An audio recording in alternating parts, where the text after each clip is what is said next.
Dans cet épisode, je te propose de découvrir les biais cognitifs.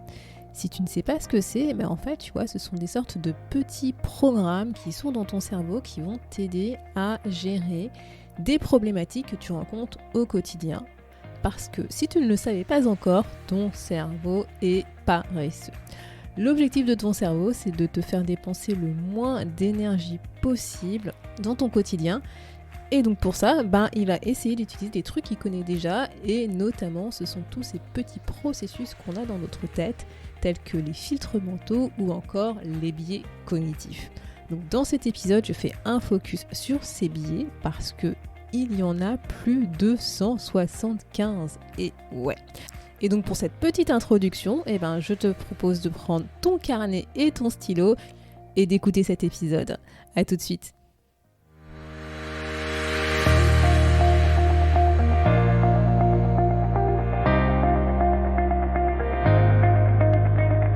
Bonjour à tous et à toutes, vous êtes sur le podcast Le quart d'heure d'Inspire Action. Moi c'est Wefa, votre coach en transformation de vie. Chaque semaine, retrouvez dans ce podcast des outils pour développer votre self-awareness, des actions à réaliser pour démarrer votre transformation, ainsi que des témoignages de personnes comme vous et moi qui ont décidé de devenir l'architecte de leur vie. Alors, installez-vous tranquillement et prenez de quoi écrire. Hello et bienvenue dans l'épisode 99 du podcast Le quart d'heure d'Inspire Action. Cette semaine, je vais te parler de biais cognitifs. En fait, initialement, c'était pas forcément le sujet que je voulais aborder cette semaine avec toi, mais en fait, je suis tombée sur le site internet de la Journée internationale des droits de la femme et en fait, je me suis rendu compte que c'était le thème de cette année, en fait, justement, de parler des différents biais. Et donc, je me suis dit, ce serait intéressant de creuser un peu plus le sujet et de t'en parler. Et donc, voilà, c'est pour ça qu'aujourd'hui, je te parle de biais cognitifs.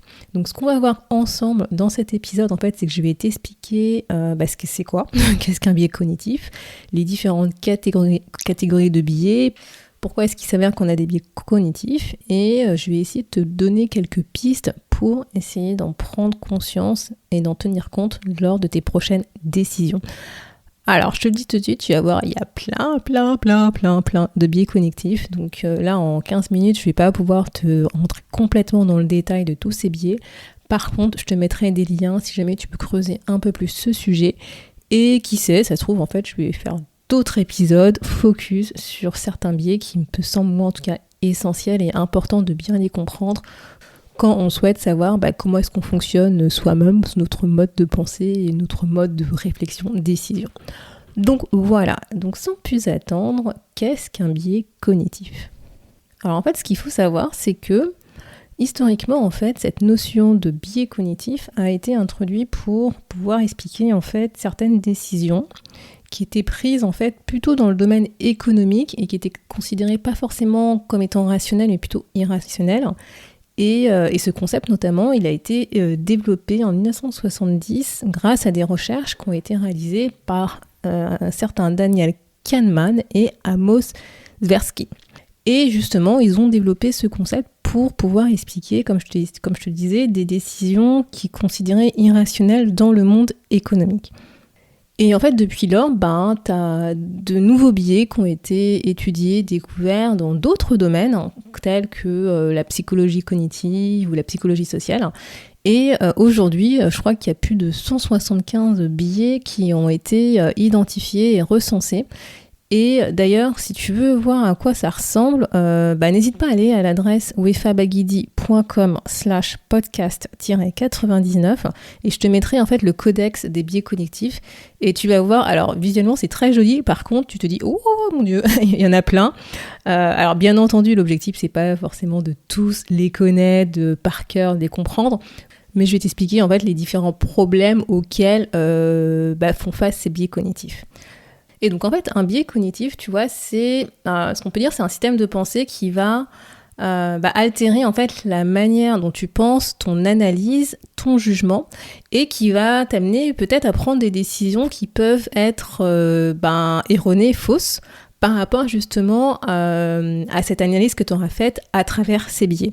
Et en fait, ce qui peut être trompeur, c'est que justement, quand tu vas analyser ton information, quand tu vas prendre une décision, tu vas avoir l'impression que c'est fait de manière très rationnelle, de manière très logique, que tu vois le truc très c'est A, c'est B, c'est C, donc ça s'enchaîne de manière très naturelle et très logique, alors que en réalité, pas du tout.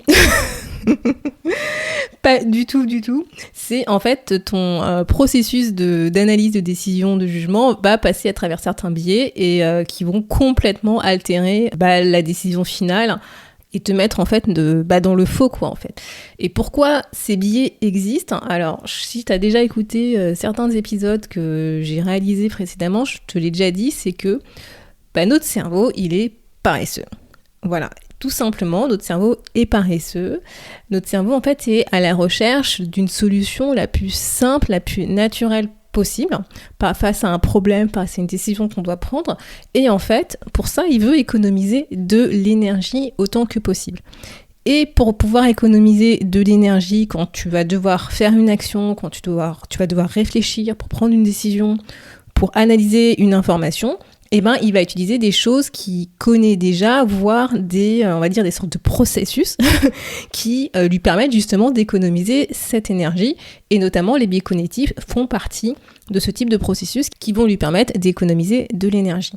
Et en fait, si on parle de biais cognitifs, c'est parce que c'est dans un sens, ces biais vont altérer ta perception de la réalité. Mais faut pas les prendre tout le temps comme des choses négatives, parce que s'ils sont là, c'est aussi pour t'aider. S'ils ont été créés par le cerveau, si on les utilise même sans s'en rendre compte, c'est parce que à la base, ils nous sont utiles. N'oublie pas ce que je te dis, chaque comportement, initialement, a une intention positive. Même si c'est pas bien fait, on va dire, même si au final ça te dessert et que ça va peut-être à l'encontre d'un de tes objectifs de vie, à la base le comportement, si tu l'adoptes, c'est parce que inconsciemment, ton cerveau, ton corps a considéré que ce comportement permettait de répondre à un besoin positif pour toi de protection par exemple. Et donc notamment ces biais cognitifs, dans quel sens ils vont t'aider ? Ils vont t'aider à traiter 4 problèmes. Ils vont t'aider en fait à faire face à 4 types de situations qu'on rencontre dans notre quotidien et que si on n'avait pas forcément ces biais, parfois on pourrait se sentir complètement submergé, complètement perdu. Donc quelles sont ces 4 catégories de biais cognitifs qui vont en fait représenter 4 types de problèmes que les biais nous aident à gérer dans notre quotidien ? Donc ça va être 1, la surcharge d'informations, parce qu'en fait, on est exposé à un très grand nombre d'informations dans notre quotidien. 2, ça va être comment est-ce qu'on doit se rappeler des informations essentielles, importantes pour nous. Donc, comment est-ce qu'on doit mémoriser une partie des informations les plus importantes pour nous.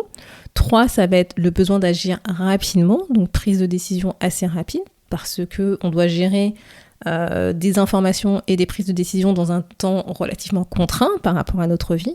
Et 4, c'est le manque de sens, on essaye de trouver un sens à notre quotidien, à notre vie, à notre existence, et c'est pas forcément facile aujourd'hui. Et en fait, justement, comme je te le disais, ces biais vont altérer ton analyse de la situation selon 3 axes. Donc ton analyse du monde en général, l'analyse que tu vas avoir par rapport aux autres, les autres personnes, et l'analyse de toi-même. Et tu vois, si je peux te donner 2 exemples de biais cognitifs qui, je pense, vont complètement te parler. Alors, je te rappelle, il y en a plus de 175, donc si jamais tu veux creuser un peu plus le sujet, n'hésite pas à aller à l'adresse wefabagidi.com/podcast-99, où je pense que je ferai un article un peu plus détaillé sur ces différents biais cognitifs, et notamment les différentes catégories pour t'aider sur ce sujet. Donc, si je te donne 2 exemples, comme je te le disais. Un premier exemple, ça va être lié en fait au problème il y a trop d'informations. Je pense que tu le sais, il y a trop d'informations dans le monde, on n'a pas le temps de tout analyser, malgré que moi, personnellement, j'aimerais pouvoir tout analyser, tout lire, par exemple, de tous les bouquins qui existent et qui m'intéressent, mais c'est pas le cas. Donc, au bout d'un moment, il va falloir que tu filtres, en fait, l'information. Ton cerveau va filtrer l'information parce que sinon il va être épuisé et rappelle-toi, il est paresseux et donc il a envie de t'économiser de l'énergie. Donc qu'est-ce qu'il va faire? C'est qu'il va utiliser des trucs pour t'aider à sélectionner l'information à travers ces biais cognitifs. Et un des exemples de biais cognitifs que tu as sûrement déjà dû entendre parler et que toi tu as personnellement utilisé sans t'en rendre compte ou parfois même en t'en rendant compte, c'est le biais de confirmation. C'est que tu vas avoir tendance à être attiré par des détails qui vont confirmer tes propres croyances. Et ça, le truc, c'est que si c'est une croyance qui est plutôt aidante pour toi, bon bah ok, ça va t'aider à avancer, mais si c'est une croyance qui est plutôt limitante, qu'est-ce que ça va faire? Ça va avoir tendance à renforcer cette croyance en toi et à ancrer cette croyance. Deuxième exemple que je pourrais te donner de biais cognitifs que je pense que tu as aussi dû entendre parler, voire même toi utiliser sans forcément t'en rendre compte. Je vais te donner un biais qui va être relié autour de qu'on n'a pas assez de sens, on recherche du sens, on essaye vraiment de trouver un sens à nos actions, à nos prises de décision, voire à notre vie. Et en fait, ce qui va se passer, c'est que quand tu vas faire face à une situation où tu n'as pas forcément toute l'information, que tu as l'impression qu'il n'y a pas de sens, que tu ne comprends pas pourquoi, du comment, de qu'est-ce qui se passe, etc. Qu'est-ce que ton cerveau va vouloir naturellement faire? C'est créer du sens en fait entre par exemple des actions, des événements qui se sont produits.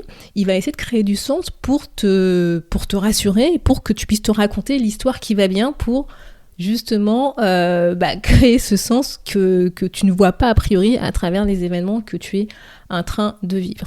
Et un exemple de ce qu'on risque de faire justement pour pouvoir créer ce sens, pour nous raconter l'histoire qui convient bien et qui nous permet de nous rassurer, c'est qu'on va par exemple utiliser les stéréotypes, des généralités ou se référer à quelque chose qu'on a déjà vécu, connu par le passé en disant « Ah bah ça se ressemble donc forcément c'est comme ça ». Et donc je pense que tu connais ce biais-là qui est le biais de stéréotype ou d'association voire de généralisation où on va avoir tendance à généraliser, associer des événements entre eux à partir d'un petit détail qui va nous rappeler une situation ou un truc qu'on a déjà vécu par le passé.